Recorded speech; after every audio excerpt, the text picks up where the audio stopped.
This video will try to teach you the strafe dodging b-hop in depth.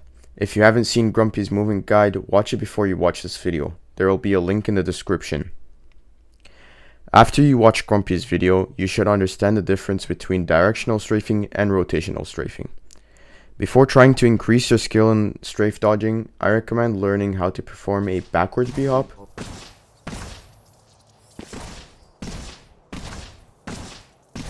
and a sideways b-hop, as it will assist in understanding strafe dodging. It's best we visualize this technique, however bear in mind that this image is not 100% accurate representation of strafe dodging, just a way for you to be able to wrap your head around it. In Grumpy's video, he explains strafe dodging using keys, but it's best to learn this intuitively rather than trying to use keys to explain it. To start the b-hop off, imagine that you're performing a rotational strafe around a pillar that is behind you. After the first hop, transition into a directional strafe aggressively, and finally the third hop is a rotational strafe again. Here it is visualized.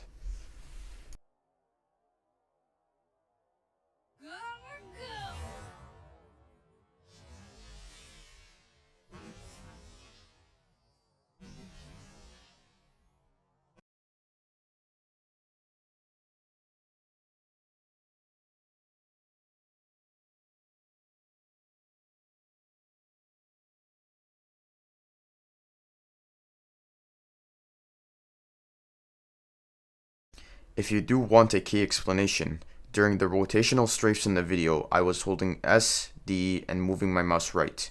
During the directional strafes, I was holding W, A, and turning my mouse left, of course. I hope this video helped you. Have a nice day. No. I'll be behind you, pocketing you. Go! We are behind you. Go. Straight. Nice. Flipped. Go. I'm out of here. Flipped. Nice. Oh, player. 105. No. I'll just Go, continue. go, go. Let's go. Get him. Remaining. I got a lot of Shut the fuck up, you little bitch. Get clip boy!